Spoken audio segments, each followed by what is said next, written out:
Hello, Squamish. It is Friday, June 5th. Not sure how it got to be June, but here it is. I hope that many of our young citizens enjoyed getting back to school this past week. It was really heartwarming to see kids biking and walking towards school the last few days.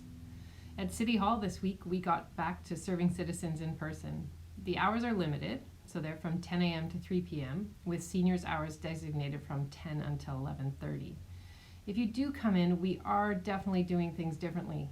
We only allow 2 people inside at once, so I still encourage you to give us a call or an email to get your needs met. And I especially encourage folks to use online banking to pay your taxes. While we've all become acquainted with waiting in lines, I think you'll enjoy waiting in line for groceries or a coffee or a restaurant more than you'll enjoy waiting in line to pay your taxes. We are so fortunate to live where we live, and I continue to encourage you to recreate outdoors, safely of course, to keep your mind and body healthy.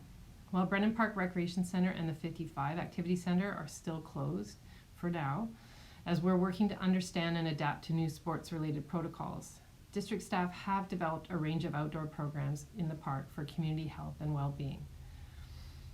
As this phase of reopening continues to evolve, we must continue to follow the advice of Dr. Henry and maintain public health recommendations for not only ourselves, but really and truly for those in our community who are more vulnerable. A child with asthma, someone fighting cancer, folks with diabetes or heart disease, and of course our seniors and elders. These are the people who we all must continue to work to protect through our daily actions and habits.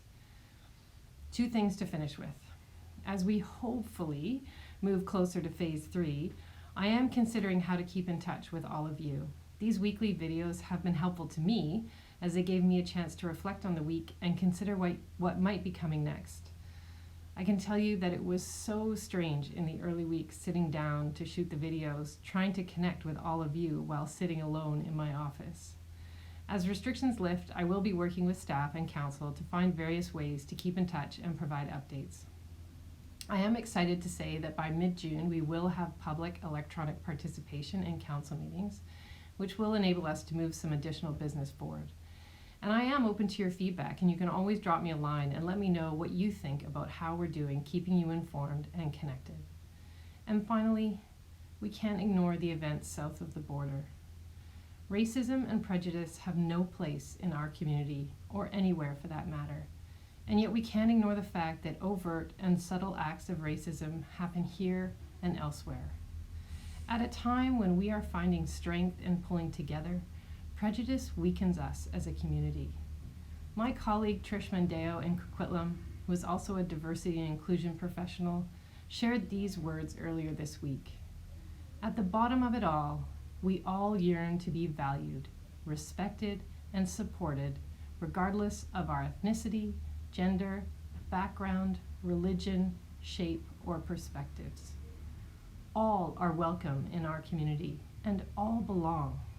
I hope you welcome difference as an opportunity for learning and curiosity, a chance to test your assumptions and to engage, rather than an opportunity to sit in judgment. Kindness and compassion continue to pave the way for how we move forward and embrace this new normal way of life.